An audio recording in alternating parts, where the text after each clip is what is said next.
لي أمري واحلل عقدة من لساني يفقهوا قولي. Alhamdulillah, bersyukur kita kepada Allah Subhanahu Wa Taala dengan limpahan rahmatnya dapat kita sama-sama berkumpul pada malam yang penuh barakah ini. Malam kita memperingati peristiwa agung yang berlaku kepada baginda Rasul Sallallahu Alaihi Wasallam, iaitu malam yang berlakunya Isra wal Mi'raj.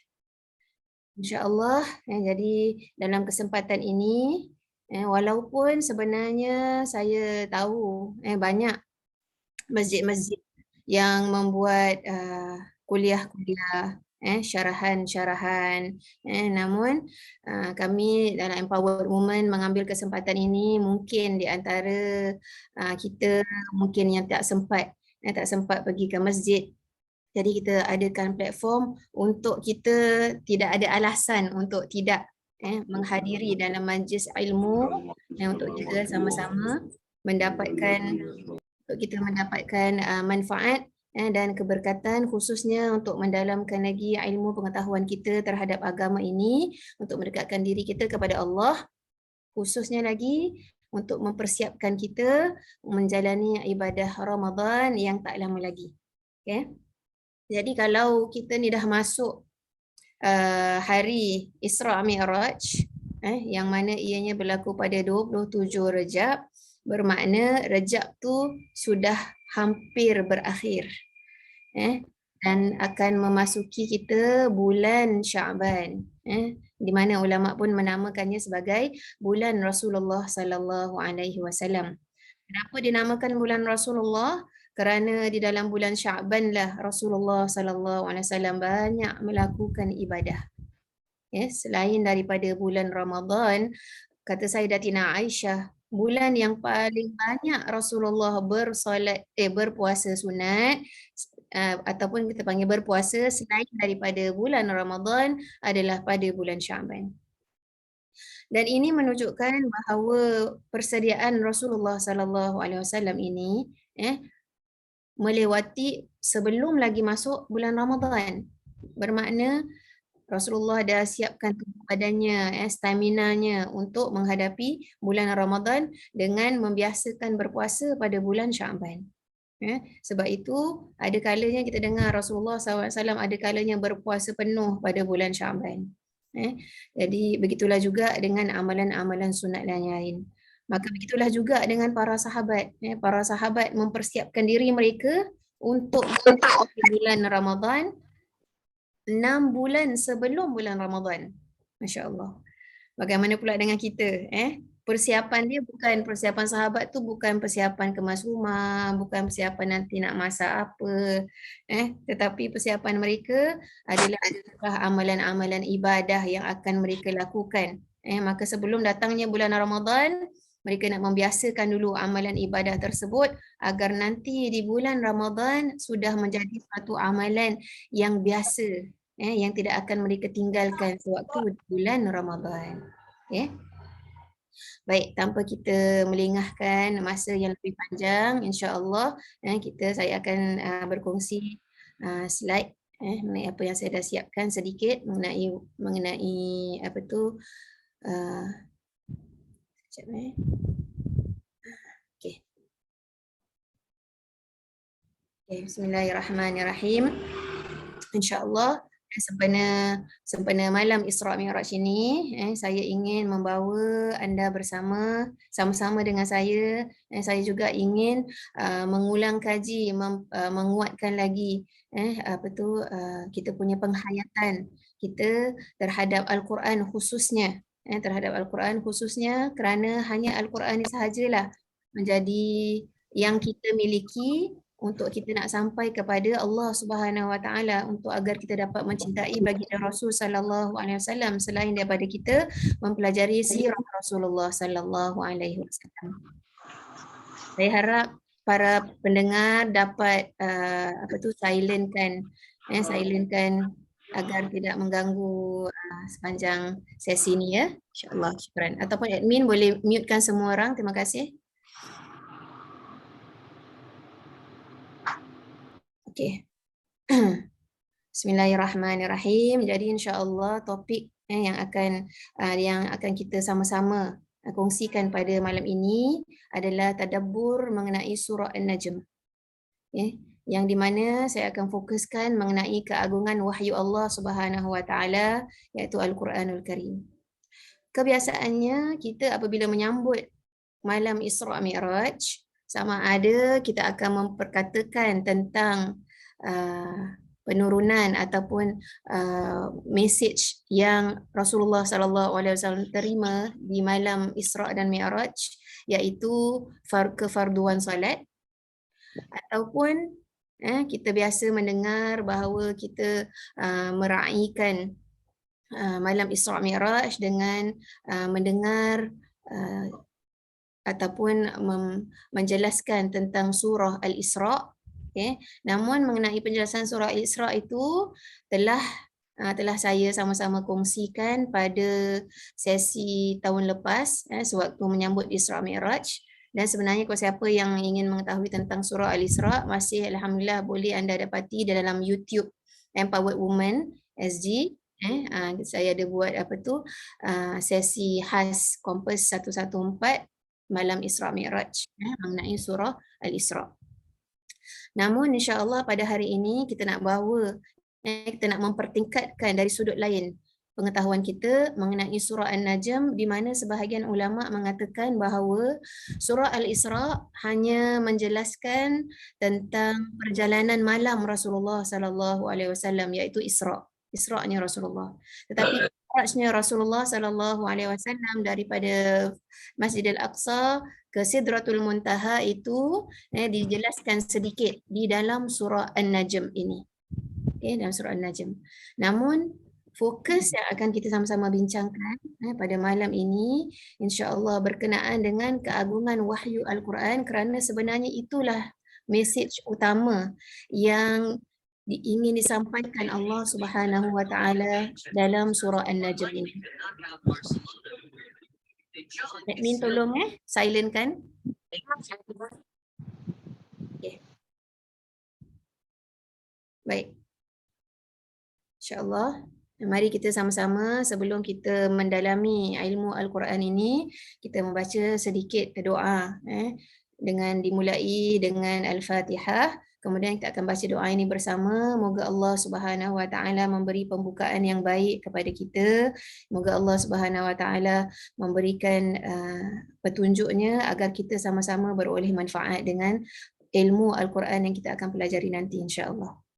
إلى حضرة النبي المصطفى محمد صلى الله عليه وسلم. الفاتحة.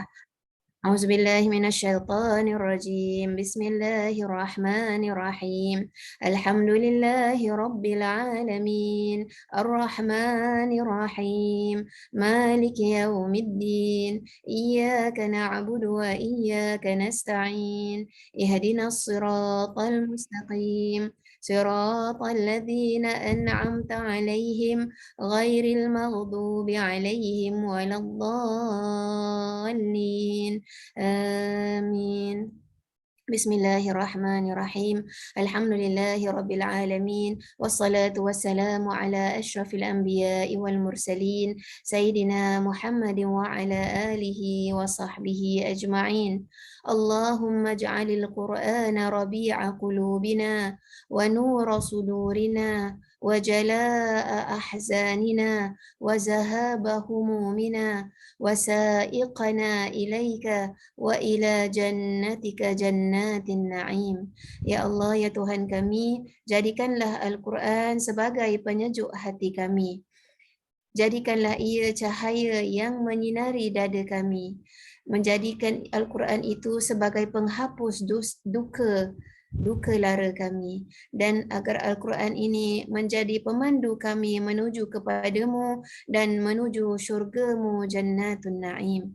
Wa sallallahu ala sayyidina Muhammadin wa ala alihi wa sahbihi wa sallam walhamdulillahi rabbil alamin.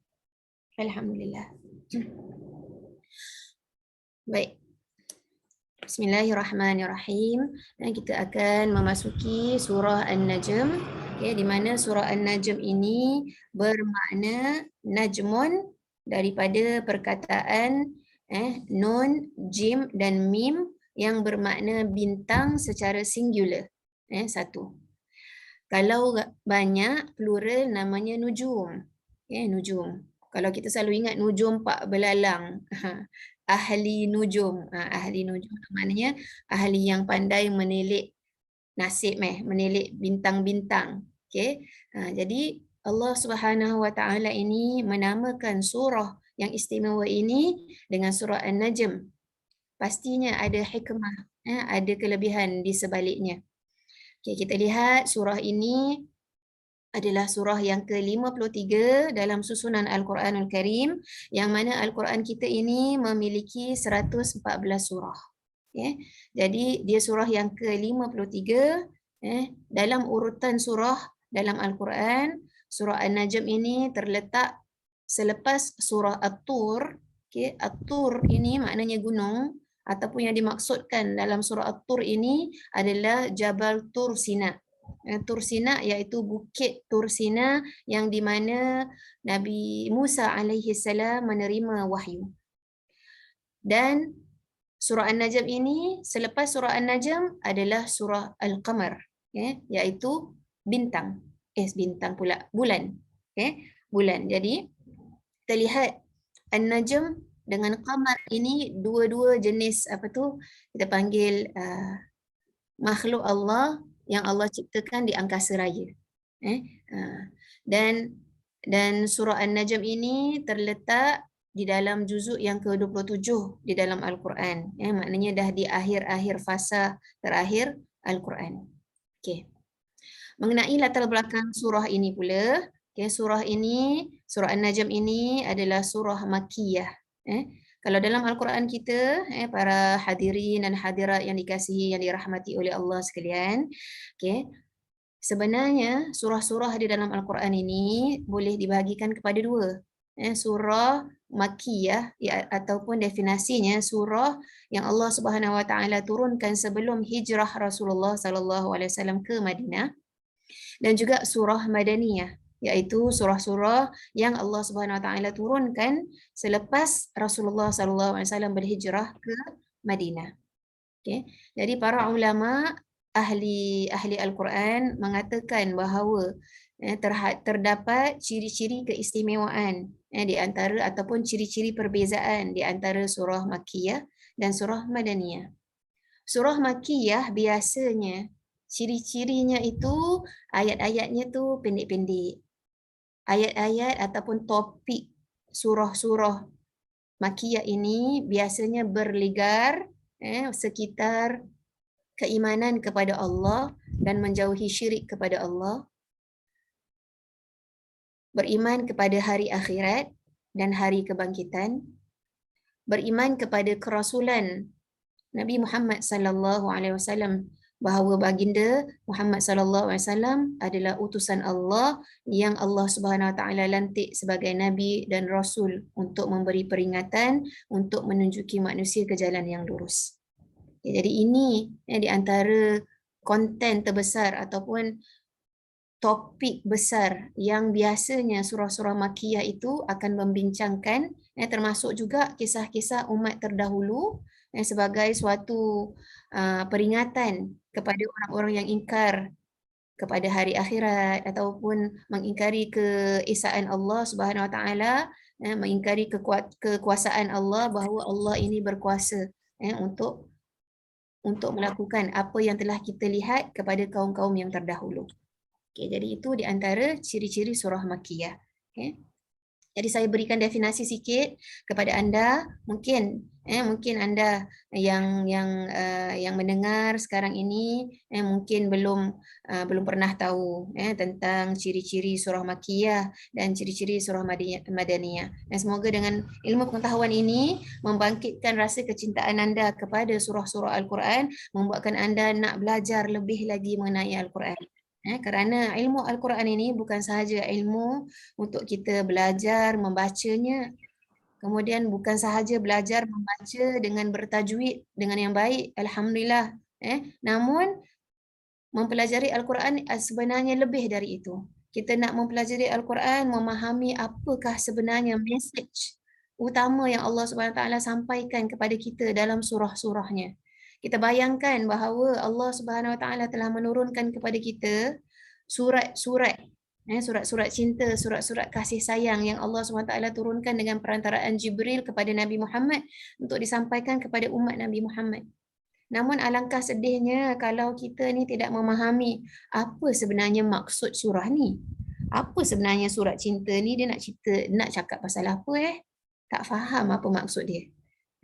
Jadi bukan sekadar kita ni dapat memahami dengan membaca terjemahan ataupun tafsiran, kita harus selalu menuntut ilmu. Terus menuntut ilmu tu sampai sekarang tak berhenti menuntut ilmu. Begitulah juga dengan saya, untuk kita sama-sama dapat merasai, dapat disingkapkan oleh Allah keindahan mukjizatnya Rasulullah sallallahu alaihi wasallam yang kekal, yang Allah Subhanahu Wa Taala kekalkannya, yang Allah Subhanahu Wa Taala janji agar ia itu dipelihara hingga ke hari akhirat, iaitu Al-Quranul Karim. Admin tolong silenkan.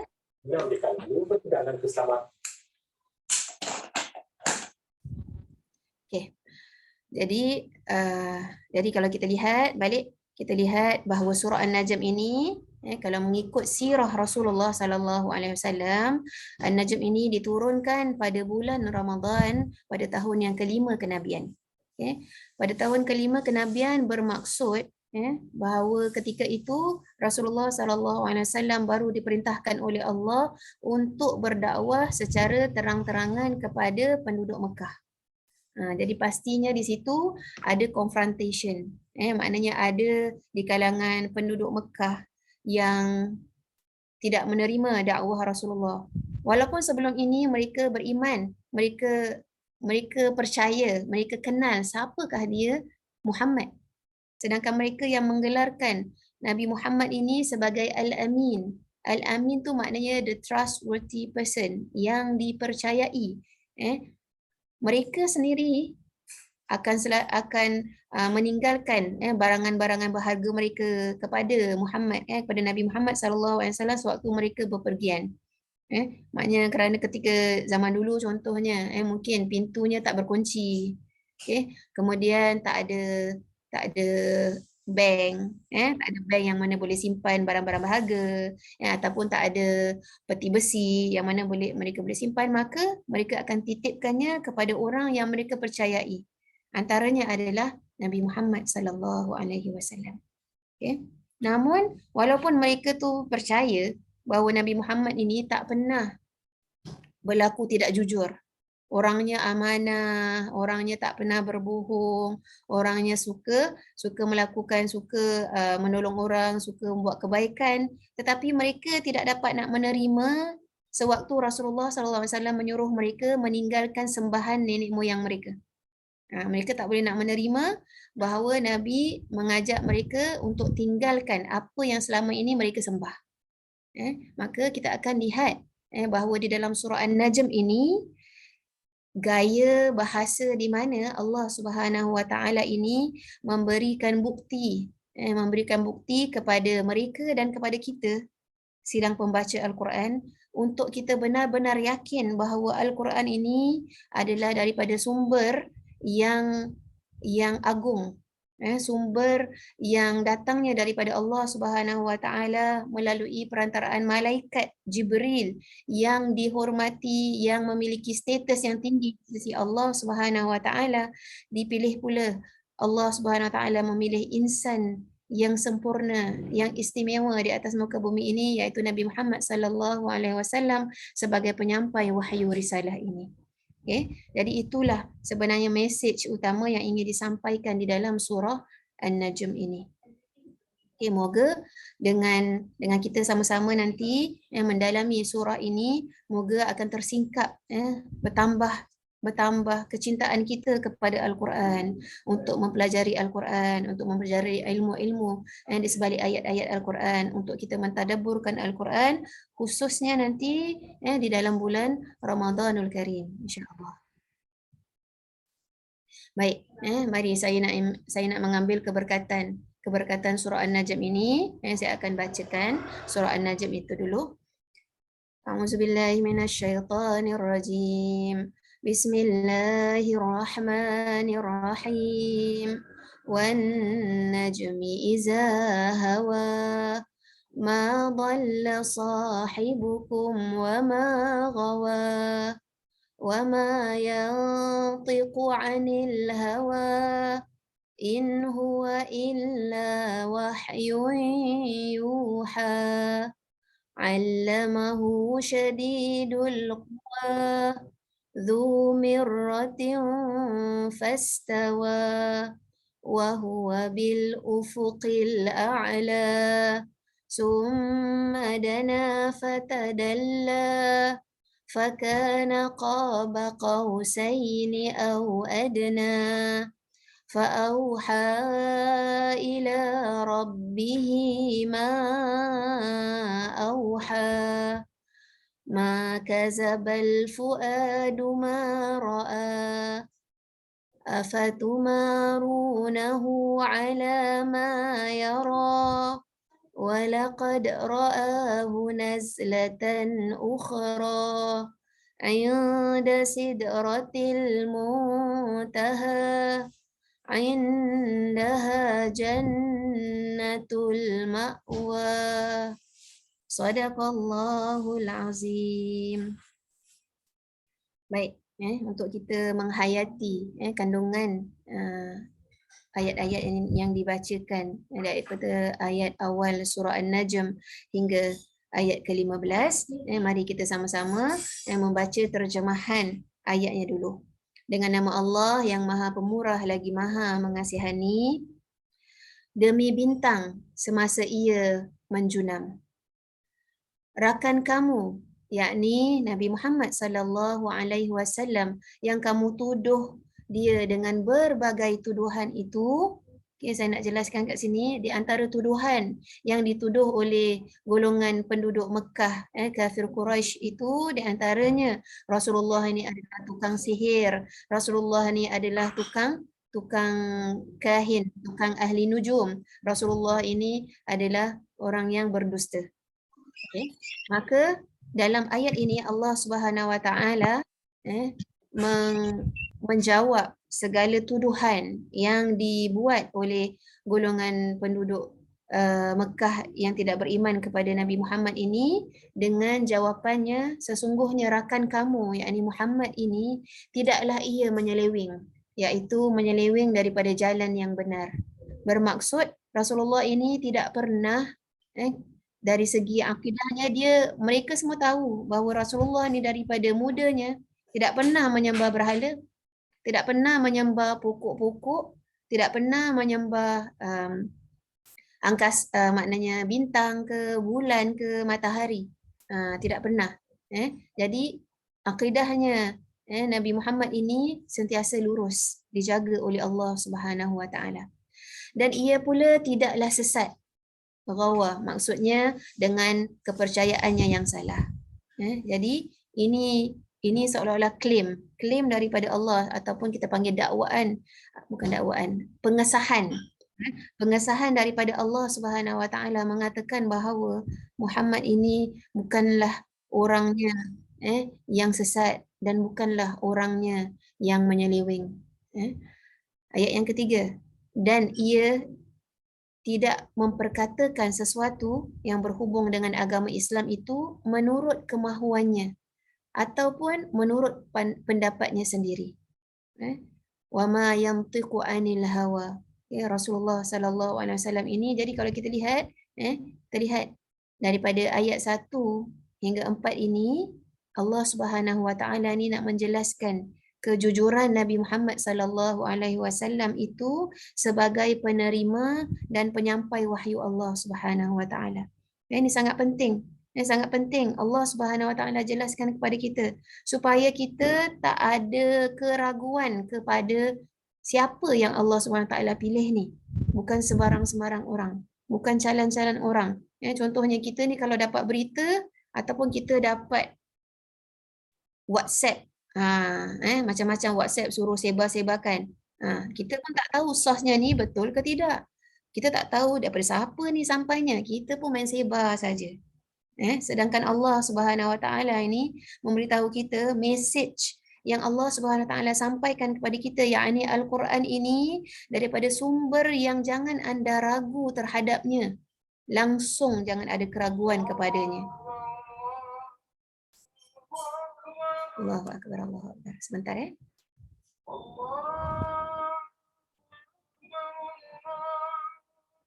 Okey. Jadi kita pergi pula kepada ayat yang keempat. Segala yang dipertuturkannya, iaitu segala yang diperkatakannya oleh Muhammad sallallahu alaihi wasallam, sama ada Al-Quran ataupun hadis, tidak lain hanyalah wahyu yang diwahyukan Allah Subhanahu wa taala kepadanya. In huwa illa wahyun yuha. Okay. Jadi ini nak menunjukkan betapanya Rasulullah sallallahu alaihi wasallam ini orang yang amanah, memelihara wahyu Allah Subhanahu wa taala, pilihan Allah yang tidak ada sedikit pun dicampurkannya dengan percakapannya sendiri, atau tak ada sedikit pun ditambahnya walaupun satu patah perkataan. Okay. Jadi inilah dia, kita lihat betapa tingginya akhlak Rasulullah sallallahu alaihi wasallam yang Allah Subhanahu wa taala pilih menerima wahyu yang agung ini. Itulah dia junjungan kita Nabi Muhammad sallallahu alaihi wasallam. Baik, seterusnya. Seterusnya, allamahu syadidul quwa, daripada ayat yang kelima, iaitu wahyu itu disampaikan dan diajarkan kepadanya, iaitu kepada Nabi Muhammad, oleh malaikat Jibril yang amat kuat lagi gagah. Jadi Allah Subhanahu wa taala jelaskan kepada kita bahawa wahyu Allah, iaitu Al-Quranul Karim ini, Rasulullah terima dengan gurunya, iaitu perantaraan malaikat Jibril alaihi salam. Mungkin orang akan bertanya, kenapa Allah tak turunkan langsung Al-Quran itu kepada Muhammad? Kenapa Allah turunkan ada perantaraannya malaikat Jibril? Salah satunya, kita tahu bahawa tugas malaikat Jibril itu adalah menyampaikan wahyu, menyampaikan mesej bukan saja kepada Nabi Muhammad, tapi kepada nabi-nabi sebelum Nabi Muhammad sallallahu alaihi wasallam, semuanya adalah melalui perantaraan malaikat Jibril alaihi salam. Namun ada hikmah di sebalik mengapa Allah Subhanahu wa taala menginginkan agar Al-Quran ini diturunkan melalui perantaraannya malaikat Jibril. Di antaranya, kata para ulama, supaya manusia ataupun mereka yang sekeliling Rasulullah sallallahu alaihi wasallam tidak akan mendakwa bahawa Nabi Muhammad itu mereka Al-Qurannya sendiri, kerana mereka tak ada nampak. Jadi kalau adanya malaikat Jibril sebagai pengantara, menunjukkan ada masanya, ada dalam sirah Rasulullah sallallahu alaihi wasallam, kalau anda membacanya, pernah para sahabat juga dimaklumkan oleh Rasulullah sallallahu alaihi wasallam bahawa pemuda itu adalah malaikat Jibril. Malaikat Jibril menyerupai seorang manusia, menyerupai seorang pemuda yang tampan, agar dia mengajarkan kepada anda tentang agamamu. Jadi agar disaksikan kepada mereka yang hidup zaman Rasulullah sallallahu alaihi wasallam bahawa ini adalah utusan Allah yang Allah Subhanahu wa taala sampaikan kepada Nabi Muhammad sallallahu alaihi wasallam. Rasulullah ni tak bercakap melalui apa daripada dia sendiri. Jadi maknanya kalau tanpa perantaraan, dakwaan bahawa Nabi Muhammad itu buat sendiri itu lebih besar. Tetapi kalau adanya perantaraan, tak adalah, kita nampak tu Jibril datang ajar kepada kita mengenai agama. Jadi itu salah satu hikmahnya. Dan seperti mana yang kita tahu, memang tak mustahil Allah Subhanahu wa taala kalau nak menjadikan Rasulullah itu boleh menerima secara langsung wahyu daripada Allah, itu juga tak mustahil. Tapi Allah Subhanahu wa taala memilih untuk menurunkan Al-Quran ini dengan perantaraan malaikat Jibril alaihi salam, pasti mempunyai hikmah yang besar.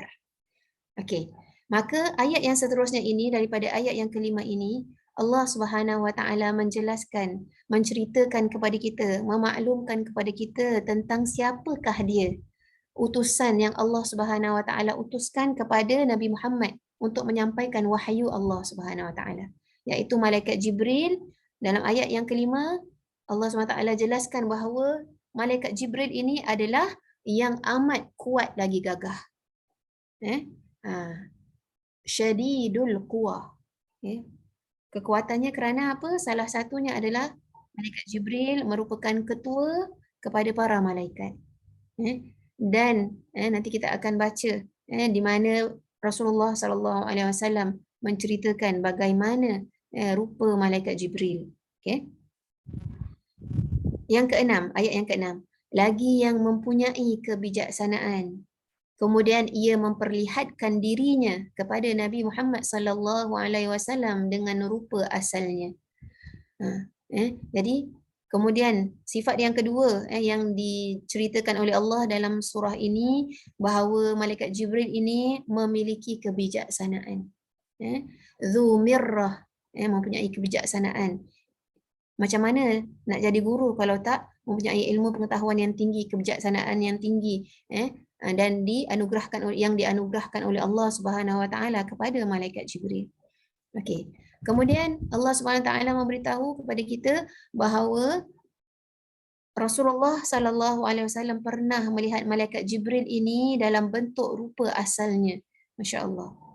Inilah dia kekuatan batiniah yang Allah Subhanahu Wa Taala lengkapkan kepada Nabi Muhammad sallallahu alaihi wasallam, yang mampu dia menanggung kehebatan malaikat Jibril itu dalam rupa asalnya. Yang di mana dijelaskan dalam ayat yang ke-7, sedangkan ia berada di arah yang tinggi, iaitu di arah langit. Wa huwa bil ufuqil a'la. Jadi Rasulullah sallallahu alaihi wasallam pernah melihat Jibril dalam bentuk asalnya sebanyak 2 kali. 2 kali. Nanti saya akan jelaskan dalam slide yang seterusnya nanti. Seterusnya ayat yang ke-8. Kemudian ia mendekatkan dirinya kepada Nabi Muhammad sallallahu alaihi wasallam, lalu ia berjuntai sedikit demi sedikit. Ataupun kalau tak nak buang berjuntai ni, boleh cakap lalu ia mendekati sedikit demi sedikit. Para ulama menjelaskan mengapa ayat ini menjelaskan dana fatadalla itu, kerana nak menunjukkan bahawa keadaan malaikat Jibril itu apabila turun daripada ufuk yang tinggi itu bukannya seperti contohnya seperti seekor binatang helang ke yang nak menerkam ikan di laut ataupun ikan di sungai, dia nampak terus dia turun laju semua dia terkam. Jadi mak sampaikan ikan tu terperanjat, kita yang tengok pun terperanjat. Tapi menunjukkan kat sini dengan lemah lembut, dengan penuh kesopanan, dengan penuh keindahan, malaikat Jibril ini turun kepada Rasulullah sallallahu alaihi wasallam. Itu maksudnya. Okey. Yang ke-9, sehinggalah menjadilah ia jarak di antara malaikat Jibril itu dengan Nabi Muhammad sallallahu alaihi wasallam sekadar 2 hujung busaran panah atau lebih dekat daripada itu. Qaba qausaini aw adna. Jadi para ulama mengatakan jadi diibaratkan, kenapa diberi ibarat sebagai busur panah?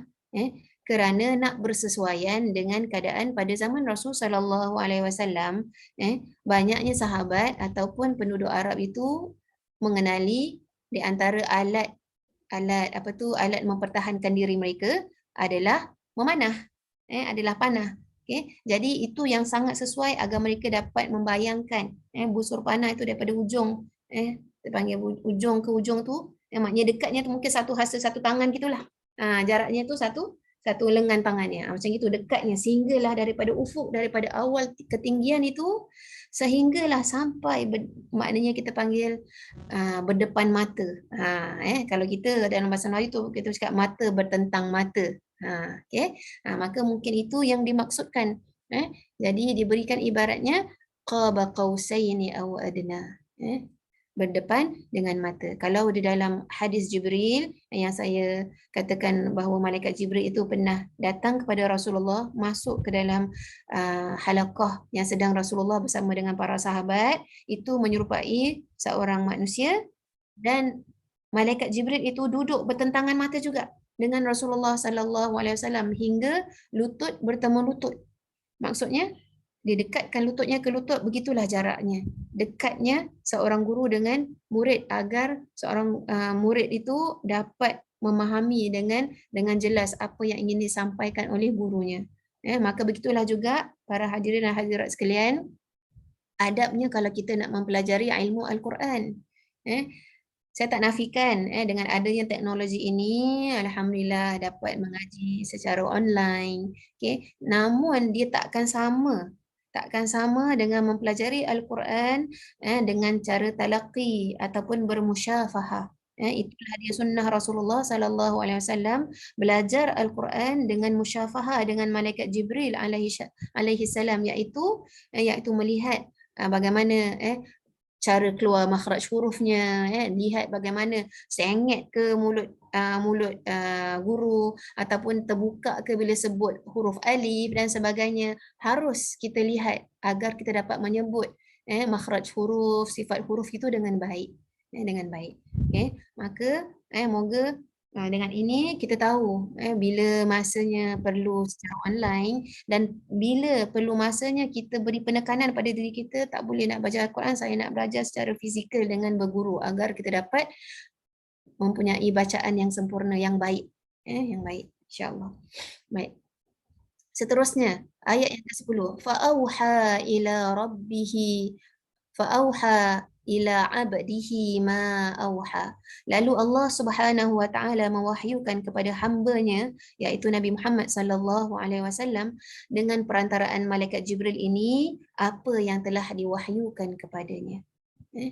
Jadi kita lihat daripada ayat 5 hingga 10 ini, Allah Subhanahu wa taala menerangkan siapakah sifat pembawa wahyu Allah Subhanahu wa taala, maksudnya siapakah yang Allah Subhanahu wa taala lantik menjadi messenger of Allah untuk membawa message daripada Allah kepada Rasulullah sallallahu alaihi wasallam, iaitu malaikat Jibril. Betapa tingginya darjat malaikat Jibril ini dan pangkatnya untuk membawa wahyu ini dan menjadi guru kepada Rasulullah sallallahu alaihi wasallam.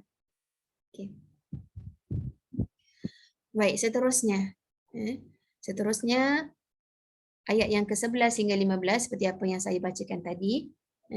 Hati Nabi Muhammad sallallahu alaihi wasallam itu tidak mendustakan apa yang dilihatnya. Ma kadzabal fuadu ma ra'a. Jadi cuba kita bayangkan para hadirin dan hadirat sekalian, kalau sesuatu perkara yang kita nampak dengan mata kepala, kita selalu cakap gitu kan, mata kepalanya kita sendiri, contohnya kita naik Grab, naik taksi, kita nampak aksiden depan mata kita, ya Allah pula tu aksidennya, Allahu Akbar, yang menyayat hati sedikit. Contohnya sampai terbelah ataupun anggota badan, Allah tak boleh nak tengok macam itu.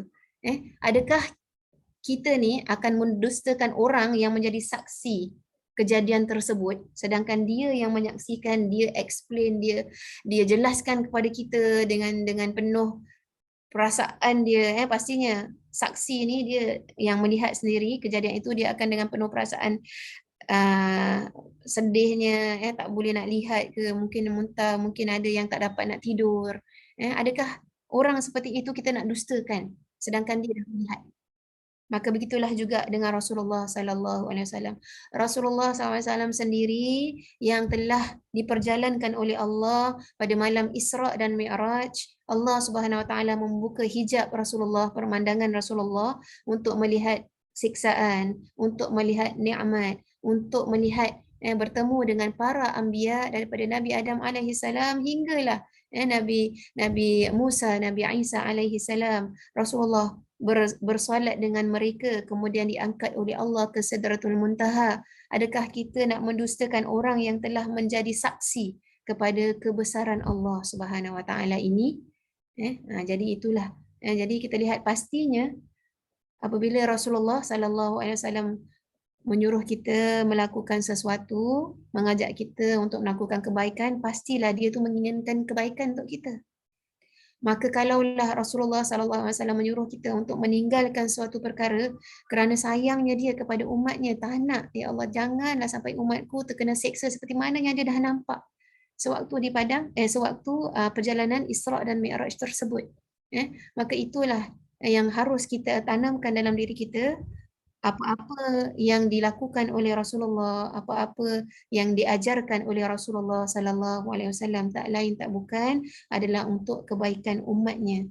Kasih sayang Rasulullah kepada umatnya sangat besar sehingga kan Allah Subhanahu wa taala itu mengungkapkan kepada kita bahawa Rasulullah ini yang akan menjadi syafaat yang terbesar kepada kita nanti, umat, bukan saja umatnya, kepada seluruh umat apabila berlaku di padang mahsyar nanti, di mana Rasulullah SAW ini memohon kepada Allah, beribadahnya tak henti-henti sehingga Allah Subhanahu Wa Taala memperkenankan permintaannya untuk menghentikan padang penantian di padang mahsyar yang panas terik itu untuk nak dimulai perhitungan. Dan kalau kita lihat lagi dalam hadis-hadis di mana Rasulullah SAW adalah orang yang pertama diizinkan oleh Allah Subhanahu Wa Taala untuk memasuki syurga. Tetapi Rasulullah tak nak masuk syurga, dia nak tunggu umatnya masuk syurga bersama-sama dengan baginda Rasul sallallahu alaihi wasallam. Ada tak orang yang macam gitu punya pengorbanan? Kita kalau dapat apa? Dapat satu tiket, taruhlah tiket nak pergi ke umrah ataupun pergi ke holiday ke negeri orang putih. Kalau boleh kitalah nak pergi dulu cuma boleh tak nak dengan satu family kita, tak nak kasih ke orang lain tiket tersebut kan. Kalau boleh kita nak kelebihan itu. Itu baru setakat pergi holiday. Tapi Rasulullah sallallahu alaihi wasallam adalah manusia pertama yang akan mendapat memasuki syurga Allah yang kekal abadi, syurga yang tertinggi. Namun baginda ingin menunggu umatnya, risau akan keadaan umatnya, tak mau masuk dulu kerana nak melihat apakah nasib umatnya, adakah umatnya semua dapat masuk syurga atau tidak. Allahumma salli ala sayyidina Muhammad. Begitulah besarnya cinta Rasulullah sallallahu alaihi wasallam kepada umatnya. Okey, seterusnya kita lihat ayat yang ke-12. Jika demikian, patutkah kamu hendak membantahnya? Jadi maksudnya Allah Subhanahu Wa Taala dah menjelaskan pada ayat yang ke-11 ini, Rasulullah orang yang menyaksikan sendiri kehebatan Allah, kekuasaan Allah, maka adakah kamu wahai umat Nabi Muhammad, wahai kaum kafir Quraisy ingin membantah mengenai apa yang dilihatnya? Macam mana kamu tak percaya sedangkan dia sendiri saksi yang melihatnya? Sedangkan mahkamah sendiri kalau kita nak proof bahawa apa yang berlaku itu, kita akan memanggil saksi mata. Kerana itulah yang akan diterima oleh mahkamah. Maka begitulah juga dalam mahkamah Allah Subhanahu Wa Taala. Okey, seterusnya, dan demi sesungguhnya Nabi Muhammad telah melihat malaikat Jibril itu dalam bentuk rupanya yang asli sekali lagi.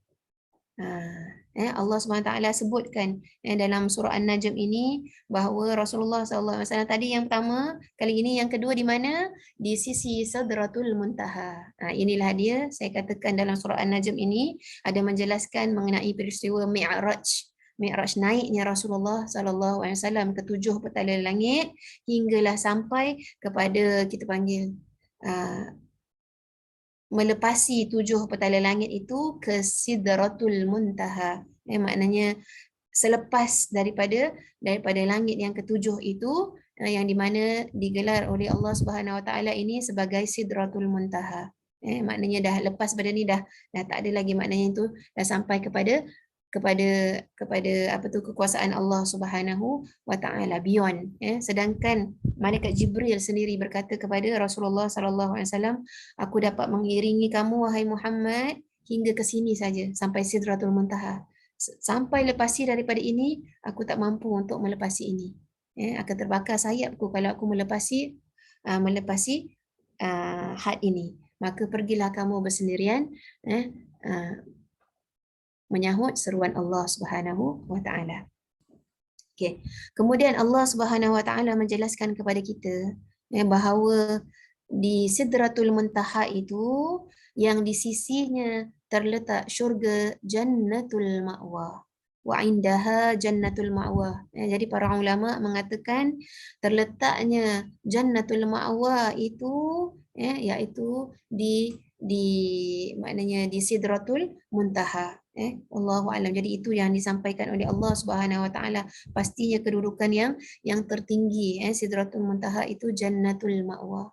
Allahumma salli ala sayyidina Muhammad. Jadi ini apa yang disampaikan oleh Allah kepada kita, dan kita ni tidak disuruh untuk membayangkan ataupun menggambarkan, tapi ini cukup ilmu ini untuk membangkitkan kegairahan kita, semangat kita, ya Allah, untuk nak sampai kepada syurga Allah. Lebih-lebih lagi, ya Allah, boleh tak aku nak menduduki Jannatul Ma'wa.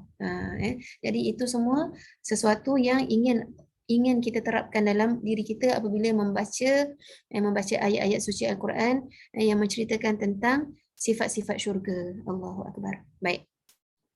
Jadi di sini kita lihat bahawa kekuasaan Allah Subhanahu wa taala memperlihatkan kepada Nabi Muhammad sallallahu alaihi wasallam iaitu rupa asli malaikat Jibril ini sebanyak 2 kali. Pertamanya di awal fasa kenabian, iaitu sebahagian ulama mengatakan ketika turunnya surah Al-Mudaththir, dan kemudian buat kali yang kedua sewaktu ketika baginda dimi'rajkan di Sidratul Muntaha bersama-sama dengan malaikat Jibril dalam bentuk asalnya. Baik. Jadi ini kesimpulan apa yang kita sudah sama-sama bincangkan tadi. Supaya saya ulangi. Yang pertama, Allah Subhanahu wa taala itu bersumpah dengan bintang, suatu simbolik kepada kerajaan langit, bahawa betapa tingginya kedudukan Al-Quran. Jadi kita lihat Allah Subhanahu wa taala itu bersumpah dengan sesuatu yang menyamai apa yang ingin disampaikan oleh Allah Subhanahu wa taala, iaitu ketinggian martabat Al-Quran. Maka Allah sumpahkan dengan bintang. Kalau kita dulu masa anak-anak kita, siapa yang ada anak kecil selalu nyanyikan anak Twinkle Twinkle Little Star, kan? Lepas tu up above the apa sampai terlupa pula Twinkle Twinkle Little Star ni. Yang penting bintang di langit yang tinggi, kan? Baik. Yang diturunkan daripada langit itu kepada Rasulullah sallallahu alaihi wasallam. Okey, kemudian daripada surah An-Najm kita dapat mempelajari bahawa Allah Subhanahu wa taala menjelaskan kejujuran Nabi Muhammad sallallahu alaihi wasallam sebagai penerima dan penyampai wahyu Allah. Betapa tingginya akhlak Rasulullah yang terpilih menerima wahyu yang agung ini. Daripada surah An-Najm ini juga Allah Subhanahu wa taala menerangkan kepada kita sifat pembawa wahyu Allah ini, iaitu malaikat Jibril, betapa tingginya darjat malaikat Jibril alaihi salam, pembawa wahyu yang merupakan guru kepada Rasulullah sallallahu alaihi wasallam.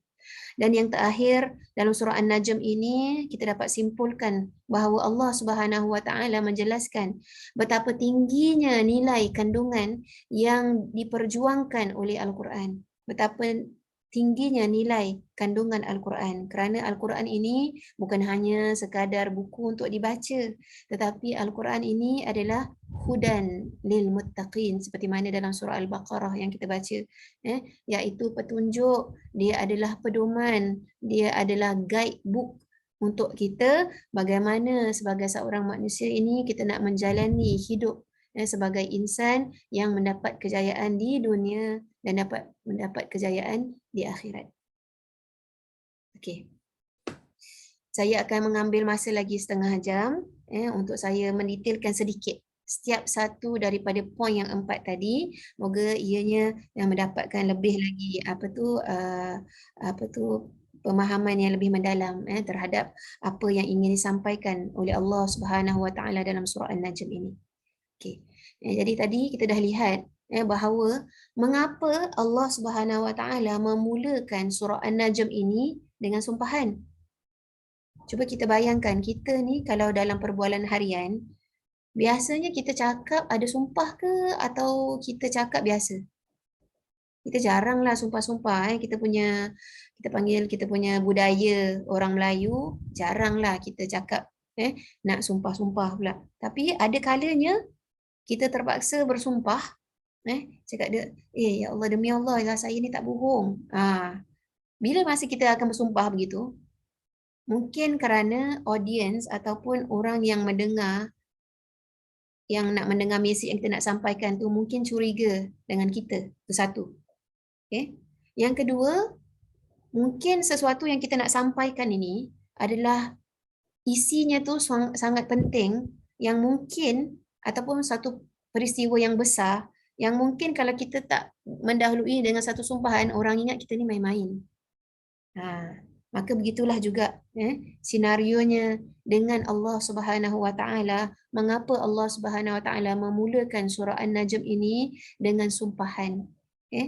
Dan makhluk yang Allah ambil sebagai suatu sumpahan itu juga nak merujuk kepada sesuatu apa isi kandungan yang ingin disampaikan oleh Allah dalam sumpahan tersebut, iaitu tentang bintang.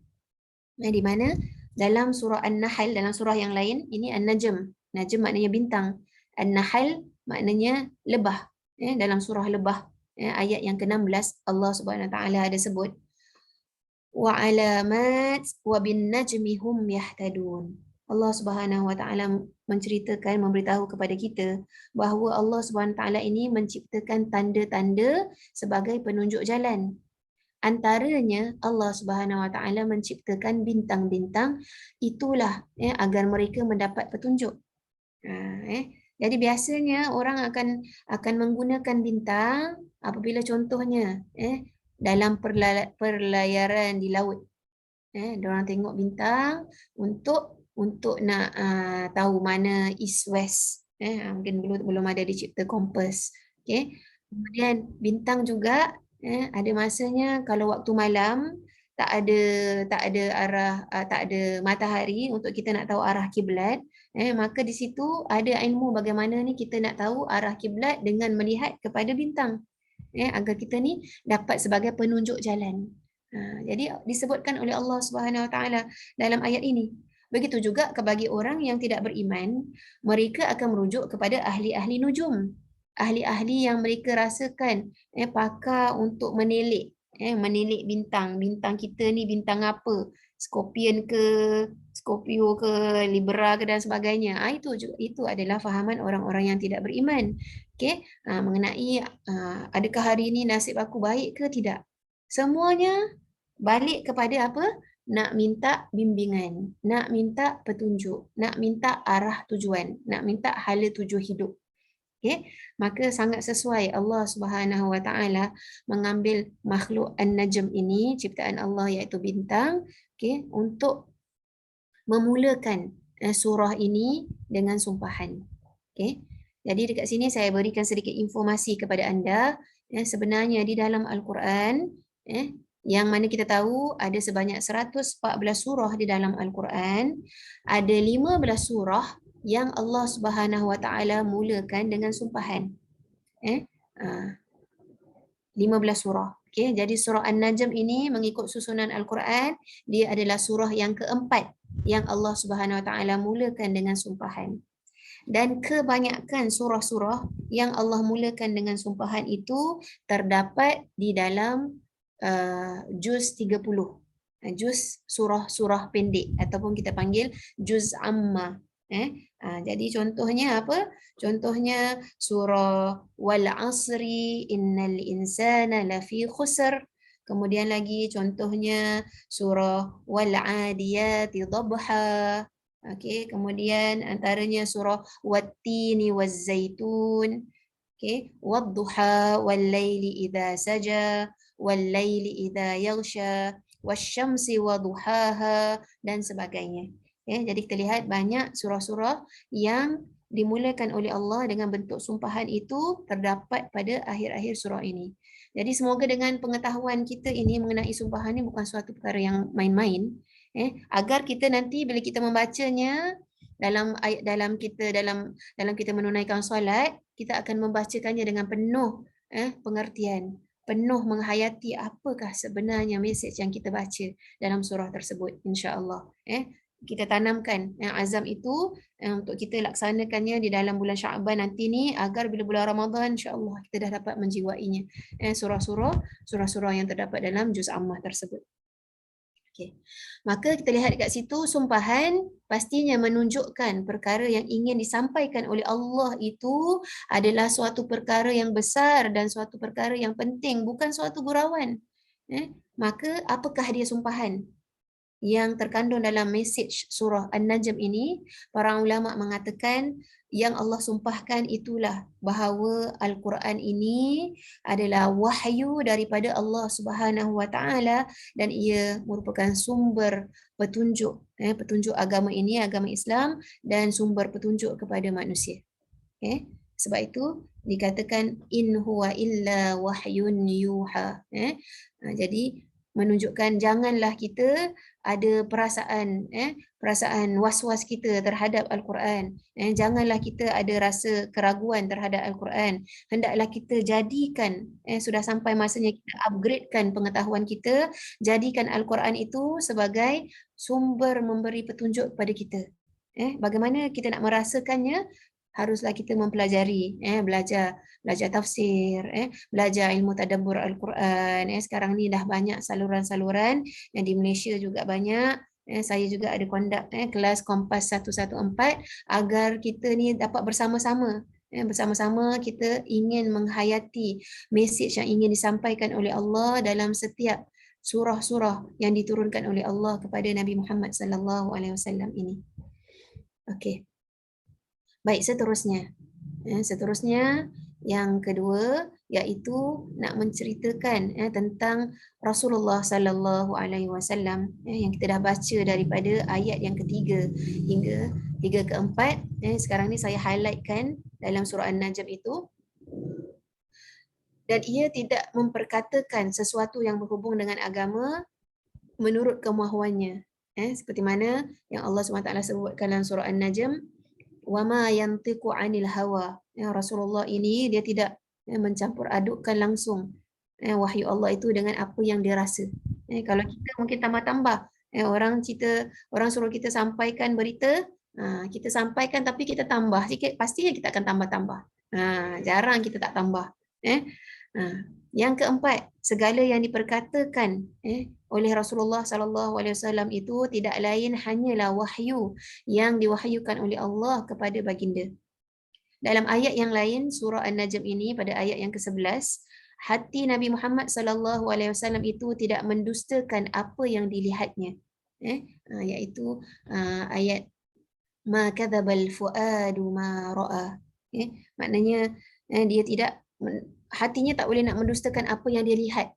Maknanya Rasulullah sallallahu alaihi wasallam menerima apa yang disaksikan mengenai kehebatan Allah, kebesaran Allah, kekuasaan Allah yang Allah perlihatkannya sewaktu Mi'raj Rasulullah sallallahu alaihi wasallam. Yang ke-17, penglihatan Nabi Muhammad sallallahu alaihi wasallam itu tidak berkisar daripada menyaksikan yang tepat akan pemandangan yang indah di situ yang diizinkan melihatnya dan pula tidak melampau batas. Nak menunjukkan kepada kita ayat yang ke-17 ini nak menunjukkan adabnya Rasulullah sallallahu alaihi wasallam. Okey. Jadi saya simpulkan di sini ayat-ayat yang dibacakan tadi terjemahannya mencerminkan tentang kepribadian Rasulullah sallallahu alaihi wasallam yang tidak pernah berbohong ataupun tidak menukuk tambah apa yang disampaikan oleh Allah dengan perantaraan malaikat Jibril kepada baginda. Sempurnanya adab Rasulullah sallallahu alaihi wasallam itu terlihat sewaktu Mi'rajnya Nabi Muhammad sallallahu alaihi wasallam. Jadi ini saya nak masukkan cerita sedikit. Cerita sikit kepada anda sekalian. Tahukah anda bahawa Allah Subhanahu Wa Taala ini telah mengabadikan conversation Allah Subhanahu Wa Taala dengan malaikat dengan Rasulullah sallallahu alaihi wasallam ketika Rasulullah sallallahu alaihi wasallam itu dipertemukan dengan Allah Subhanahu Wa Taala ataupun melihat kebesaran Allah Subhanahu Wa Taala dengan bacaan tahiyat kita. iaitu bacaannya at-tahiyyatul mubarakatus salawatut thayyibatu lillah. Yang bermaksud, jadi ucapan ini diucapkan oleh Rasulullah sallallahu alaihi wasallam sewaktu Rasulullah ingin memberi salam sejahtera kepada Allah Subhanahu wa taala. Jadi nak bertemu dengan, contohnya kita ibaratkan nak bertemu dengan sultan, kita tak ada cakap apa khabar sultan, sihat tak?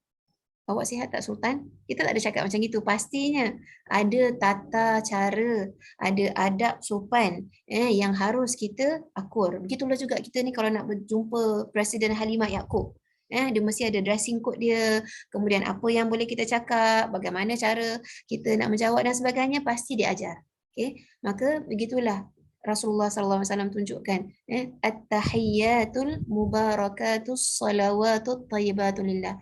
Segala kebaikan, segala puji-pujian hanya kepadamu, ya Allah. Tidak Rasulullah ucapkan Assalamualaikum seperti ucapan yang dengan sahabat-sahabat biasa, dengan orang-orang yang biasa. Kemudian seterusnya kita membaca Assalamu alayka ayyuhan wabarakatuh salawatu tayyibatu lillah. Assalamu alayka ayyuhan nabiyyu wa rahmatullahi wa barakatuh. Allah Subhanahu wa taala menjawab salamnya, salam sejahtera yang Rasulullah sampaikan kepada Nabi Muhammad dengan ucapan Allah Subhanahu wa taala assalamu alayka, salam sejahtera kepada kamu ayyuhan nabiyyu wa rahmatullahi wa barakatuh.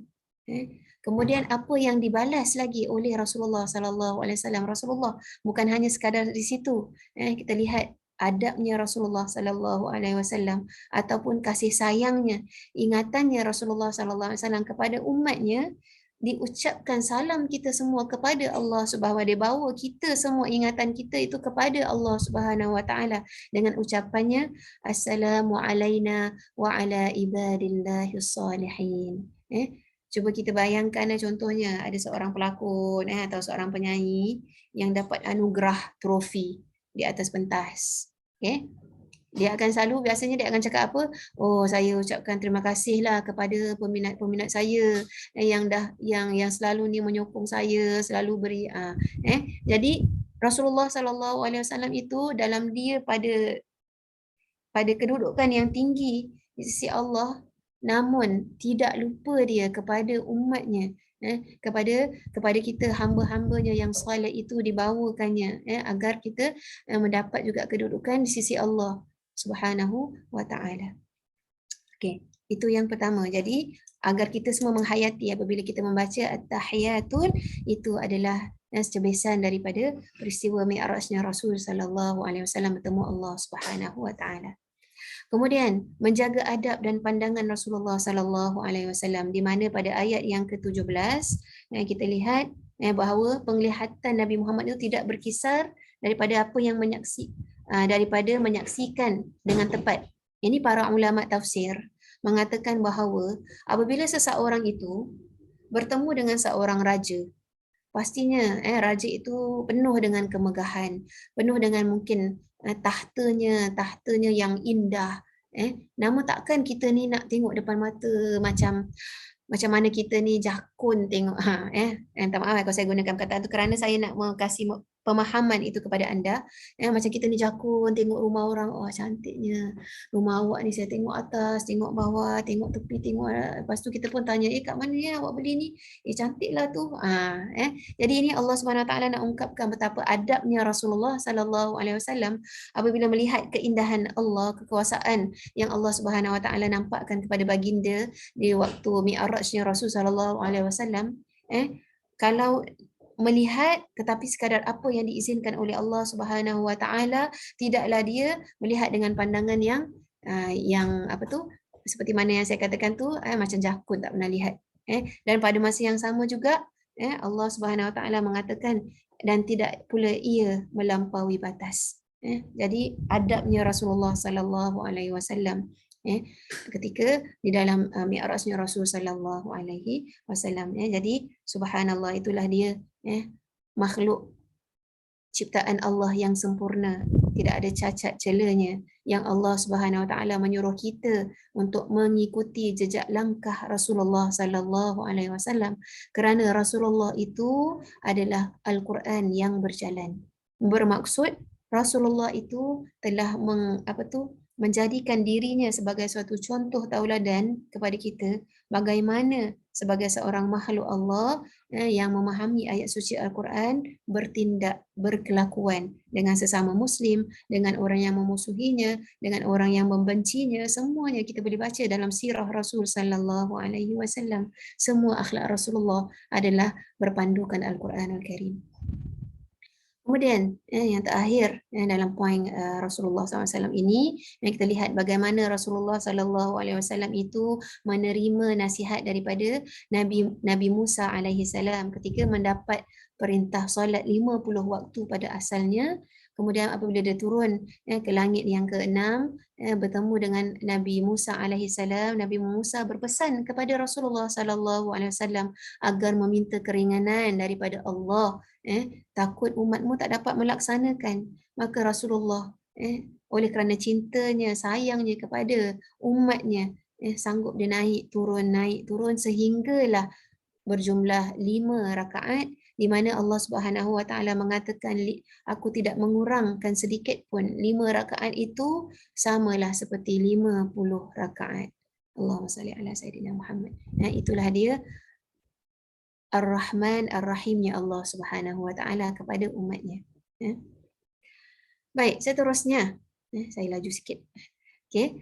Poin yang ketiga, di mana kita mengatakan bahawa bagaimanakah sifatnya malaikat Jibril alaihi salam, di mana Rasulullah sallallahu alaihi wasallam itu pernah dua kali dalam hidup Rasulullah sallallahu alaihi wasallam melihat malaikat Jibril dalam bentuk aslinya. Iaitu seperti mana yang kita baca daripada surah An-Najm tadi, daripada ayat 5 hingga 10, yang diajarkan kepadanya oleh malaikat Jibril yang sangat kuat, yang mempunyai akal yang cergas, dan Jibril itu menampakkan diri dengan rupa yang asli, sedangkan dia berada di ufuk yang tinggi. Saya telah terangkan, itu juga ketika penurunan surah Al-Mudaththir.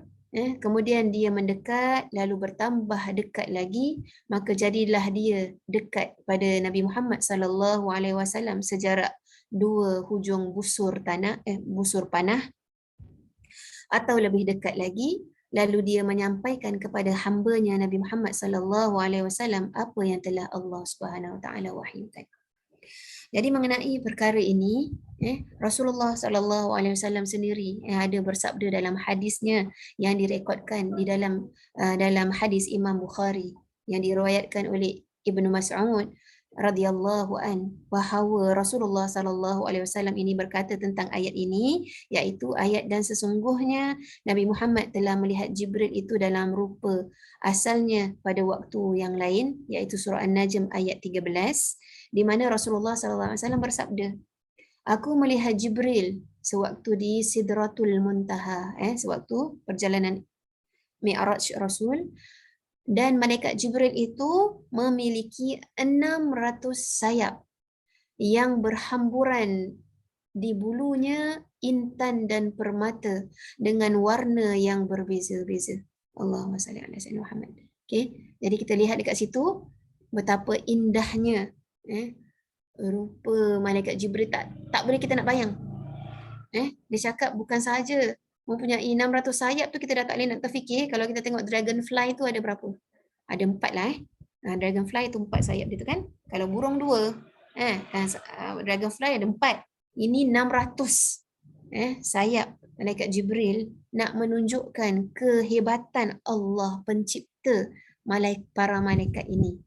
Dia tak lain tak bukan, anda mesti ingat, bukan untuk kita nak sibukkan pemikiran kita, nak bayangkanlah ataupun try draw lah sampai 16 sampai 600. Jadi bukan itu sebenarnya matlamatnya, tetapi agar kita dapat merasai betapa kehebatan Allah Subhanahu Wa Taala dalam ciptaannya.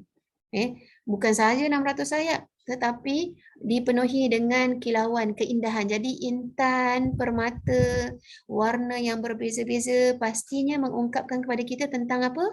Keindahan ciptaan malaikat ini. keindahan rupa paras malaikat Jibril. Nampak intan belian, masya-Allah keindahannya. Maka itulah yang dimaksudkan oleh Rasulullah sallallahu alaihi wasallam, indahnya paras rupa malaikat Jibril itu. Jadi malaikat Jibril ini adalah pembawa wahyu Allah Subhanahu wa taala kepada Nabi Muhammad sallallahu alaihi wasallam. Baik, seterusnya kita lihat kandungan dan pastinya penutup daripada surah An-Najm ini nak memberitahu kepada kita tentang Allah Subhanahu wa taala, menjelaskan kepada kita betapa tingginya nilai kandungan yang diperjuangkan ataupun kandungan Al-Quranul Karim, pemberi taufik, pemberi petunjuk, pemberi hidayah kepada kita, di mana yang menurunkannya itu tak lain tak bukan adalah sumbernya daripada Allah Subhanahu wa taala. Dalam slide ini, minta maaf saya tak sempat nak keluarkan terjemahannya, tapi saya nak membacakannya daripada terjemahannya, daripada ayat yang ke-42. Dalam ayat 42, wa anna ila rabbikal muntaha wa annahu huwa adhaka wa abka wa annahu huwa amata wa ahya wa annahu khalaqa az-zawjayn adh-dhakara wal unsa min nutfatin idza tumna wa anna 'alayhi an-nash'atal ukhra wa annahu huwa aghna wa aqna wa annahu huwa rabbus syi'ra. Jadi dekat sini para ulama mengatakan indahnya susunan ayat-ayat surah An-Najm yang berada di akhir-akhir surah, di mana Allah Subhanahu wa taala dalam ayat ini menjelaskan tentang siapakah dia, Allah Subhanahu wa taala, yang telah menurunkan Al-Quran ini kepada malaikat Jibril untuk disampaikannya kepada Nabi Muhammad sallallahu alaihi wasallam pada ayat yang ke-42. Jadi saya nak bacakan terjemahannya. Dan sesungguhnya kepada Tuhanmu lah kesudahan segala sesuatu. Jadi Allah Subhanahu wa taala sebenarnya adalah kata pemutus. Kita dimaksudkan oleh Allah Subhanahu wa taala ke syurga bukanlah semata-mata kerana amalan kita. Sebaliknya, kerana rahmat Allah Subhanahu wa taala kepada kita. Kalaulah kita ni dimasukkan ke syurga kerana amalan kita, pastinya manusia itu akan sombong dengan amalan yang telah dikerjakan. Sedangkan kita ni tak tahu amalan kita ni mungkin bercampur baur dengan sifat sombong, bercampur baur dengan riak, bercampur baur dengan tidak keikhlasan kita kepada Allah Subhanahu wa taala. Ada yang sempurna, ada yang kurang. Begitulah, maka kita bermohon kepada Allah Subhanahu wa taala, moga Allah Subhanahu wa taala itu memperelokkan ibadah kita, nanti kita akan menunaikan ibadah puasa kita, moga Allah Subhanahu wa taala mencantikkan, memperelokkan ibadah kita tahun demi tahun. Semakin tahun kita nak berdoa kepada Allah, semakin ya Allah kau pertingkatkanlah nilai dan kualiti amalan kita, amalan puasa kita, amalan baca Al-Quran kita, amalan khatam kita, akhlak kita, sopan santun kita, adab kita sesama manusia, moga sentiasa dipertingkatkan oleh Allah Subhanahu wa taala. Dengan kita memohon kepada Allah, kita dapat menjauhi sifat sombong, kita dapat menjauhi sifat riak, kita dapat menjauhi sifat-sifat yang mana dapat membuatkan kita menjadi rugi kalaulah amalan-amalan tersebut itu bercampur dengan sombong, bercampur dengan riak, maka tidak diterima oleh Allah Subhanahu wa taala amalan tersebut. Jadilah kita orang yang rugi, orang yang rasa sia-sia apa yang telah kita lakukan. Okey. Wa annahu huwa adhaka wa abka. Jadi Allah Subhanahu wa taala mengatakan hanyalah kepada Allah Subhanahu wa taala, dan dia sesungguhnya dialah yang menjadikan orang itu ketawa dan menangis. Maksudnya apa? Allah lah yang menurunkan nikmat, Allah juga yang menurunkan ujian, malapetaka, bencana kepada manusia. Allah lah segalanya sumber. Sebab itu kita ni beriman kepada qada dan qadar Allah Subhanahu wa taala. Kemudian ayat yang ke-44, dan sesungguhnya dialah yang mematikan dan menghidupkan. Allah Subhanahu wa taala mengatakan kita tak tahu bila ajal maut kita. Kita tak tahu di tanah manakah kita ni akan dikuburkan. Semuanya adalah ilmu ghaib yang hanya Allah Subhanahu Wa Taala sahaja yang tahu. Tak ada ahli nujum. Kalau ahli nujum ke ada tukang tilik tu dia boleh meramalkan, maka yakinlah itu hanyalah dusta. Sedangkan doktor sendiri, walaupun atas kajiannya, dia hanya meramalkan usia seseorang itu. Contohnya ada penyakit, akan nampak saya rasa awak ni hanya 6 bulan boleh hidup. Itu hanya ramalan manusia. Tetapi kita sebagai seorang insan yang beriman kepada Allah, semuanya bergantung kepada qada dan qadar Allah Subhanahu wa taala. Dan sesungguhnya, saya sambung penterjemahannya, dan sesungguhnya dialah yakni Allah yang menciptakan pasangan lelaki dan perempuan. Okay? Dan dari air mani apabila dipancarkan, dan sesungguhnya dialah yang menetapkan kebangkitan setelah mati, dan sesungguhnya dialah yang memberikan kekayaan dan kepuasan. Dan sesungguhnya dialah yakni Tuhan yang memiliki bintang Sira'. Jadi bintang yang tadi Si'ra. Bintang Si'ra dikatakan bintang yang disembah oleh orang-orang Arab pada zaman jahiliah. Jadi sebahagian para pemuja angkasawan, mereka menyembah suatu bintang namanya bintang Si'ra. Jadi Allah SWT menyampaikan wahyu kepada Nabi Muhammad mengatakan akulah yakni Allah yang mencipta bintang Si'ra itu. Jadi ini nak menunjukkan kekuasaan Allah Subhanahu Wa Taala. Jadi kalau anda melihat daripada ayat ini, itulah dia kandungan Al-Quran, di mana di dalam Al-Quran itu terkandung tentang keesaan Allah, kekuasaan Allah. Kekuasaan Allah Subhanahu Wa Taala. Jadi itulah yang nak menunjukkan kepada kita kebenaran wahyu Allah Subhanahu Wa Taala, bahawa segala apa yang Allah Subhanahu Wa Taala sampaikan dalam Al-Quran ini tak lain tak bukan adalah suatu petunjuk kepada manusia. Hinggalah yang terakhir sekali, para hadirin dan hadirat yang dikasihi oleh Allah sekalian, surah An-Najm ini adalah surah yang pertama diturunkan oleh Allah kepada Nabi Muhammad, sehingga kan ketika Nabi Muhammad membaca wahyu ini kepada para sahabatnya, sehingga kan Rasulullah ini bersujud di akhir surah ini dan diikuti bersamanya bersama baginda para mukminun, dan termasuk juga golongan musyrikun yang mendengar dan menyaksikan kejadian tersebut kerana terkesan dengan suasana tersebut. Kerana mereka ini memahami bahasa Arab, mereka memahami apa yang terkandung di dalam apa yang disampaikan oleh Nabi Muhammad sallallahu alaihi wasallam, iaitu kalau anda perhatikan, kalau anda buka Al-Quran muka surat 528, anda akan menyaksikan di akhir ayat surah An-Najm itu ada ayat sajadah, iaitu ayat sujud, fasjudu lillahi wa'budu, iaitu maka bersujudlah kepada Allah dan sembahlah dia. Maka gitulah dia, sehingga kan kejadian ini direkodkan oleh para sahabat, di mana Abdullah bin Mas'ud menceritakan sesungguhnya Nabi Muhammad sallallahu alaihi wasallam pernah membaca surah An-Najm lalu baginda bersujud. Tiada seorang pun yang tinggal melainkan ikut bersujud bersama-sama dengan baginda, termasuk juga para sahabat dan termasuk juga golongan musyrikin Mekah. Kecuali ada seorang lelaki daripada kaum tersebut yang hanya mengambil segenggam batu kecil ataupun mengambil segenggam tanah lalu menempelkan di mukanya dan berkata, bagiku cukuplah sekadar ini. Maksudnya yang enggan, maknanya yang paling keras hatinya itu pun turut dengan dia mengambil dan dia menampalkan tanah itu ke dahinya sebagai tanda sujudlah, tapi dia tak nak sujud. Maknanya ni kedangkalan hati orang yang ingkar. Maka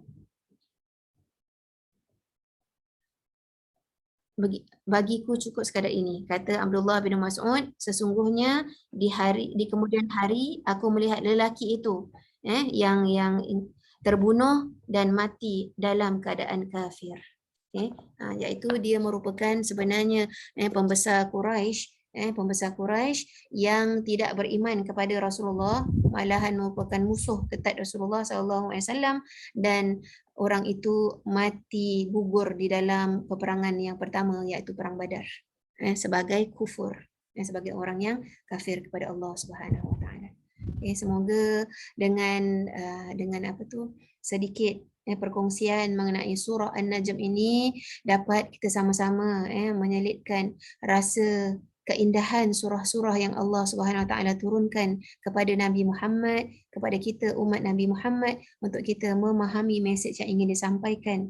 Dan begitu juga kita merasakan betapa besarnya martabat Rasulullah, akhlak Rasulullah yang mulia, yang agung, dan juga kepada malaikat Jibril yang menjadi utusan Allah Subhanahu Wa Taala. Moga dengan ini menjadi bekalan ilmu yang sedikit ini, moga ia menjadi ilmu yang bermanfaat dan menjadi bekalan untuk kita untuk terus menuntut ilmu, khususnya menuntut ilmu Allah, menuntut ilmu berkaitan dengan Al-Quran. Moga Al-Quran itu menjadi panduan hidup kita di dunia dan juga di akhirat.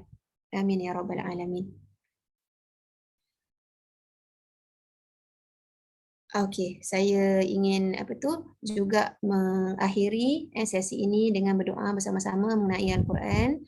Okey. Bismillahirrahmanirrahim. Alhamdulillahirabbil alamin. Wassalatu wassalamu ala asyrafil anbiya'i wal mursalin sayyidina Muhammadin wa ala alihi wa sahbihi ajma'in.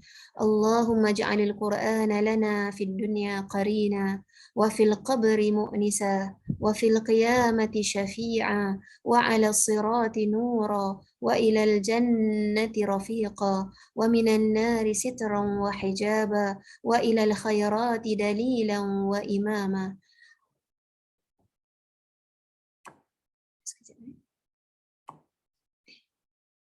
Bifadlika wa judika wa karamika ya karim. Ya Allah, jadikanlah Al-Quran ini semasa hidup kami di dunia sebagai rakan, dan di dalam kubur sebagai kawan yang mesra, dan di hari kiamat sebagai pembantu. Ya Allah, jadikanlah Al-Quran ini sebagai cahaya penyuluh kami ketika meniti sirat nanti, dan semasa menuju ke syurga sebagai teman, dan sebagai penghadang dan pendinding kami daripada api neraka. Ya Allah, jadikanlah Al-Quran ini panduan dan ikutan kami kepada segala kebaikan dengan limpahan kurnia-Mu, kemurahan dan kemuliaan-Mu juga, ya Allah, Tuhan yang Maha Pemurah. Allahumma syrah bil Qur'anil azim sudurana wa yassir bihi umurana wa azzim bihi ujurana wa hassin bihi akhlaqana wa wassi' bihi arzaqana wa nawwir bihi kuburana ya rabbal alamin. Ya Allah, lapangkanlah dada kami dengan Al-Quran dan permudahkanlah urusan kami dengan keberkatan Al-Quran. Ya Allah, kurniakanlah pahala dan ganjaran kepada kami dengan Al-Quran. Perbaikilah akhlak kami dan luaskanlah rezeki kami dengan Al-Quran. Ya Allah, terangilah kubur kami dengan Al-Quran. Wahai Tuhan yang mentakdir sekalian alam. Rabbana ghafir lana zunubana waliwalidina warhamhum kama rabbawna صغارا. ربنا آتنا في الدنيا حسنة وفي الآخرة حسنة وقنا عذاب النار. وصلى الله على سيدنا محمد وعلى آله وصحبه وسلم والحمد لله رب العالمين. Ya Allah, ampunilah dosa kami dan dosa kedua ibu bapa kami, dan kasihanilah mereka sebagaimana mereka mengasihani kami semenjak kecil. Ya Allah, berikanlah kami kebaikan di dunia dan kebaikan di akhirat, dan jauhkanlah kami daripada azab api neraka. Ya Allah, cucurilah rahmat serta salam sejahtera ke atas junjungan kami Nabi Muhammad sallallahu alaihi wasallam serta keluarga dan sahabat baginda sekalian. Wa sallallahu ala sayidina Muhammadin nabiyil ummi wa ala alihi wa sahbihi wasallam. Walhamdulillahi rabbil alamin. Alhamdulillahi rabbil alamin. Terima kasih semua atas masanya. Terima kasih Ustazah. Sama-sama. Terima kasih Ustazah. Syukran Ustazah. Thank you Terima Ustazah. kasih Ustazah. Assalamualaikum. Assalamualaikum. Assalamualaikum warahmatullahi wabarakatuh.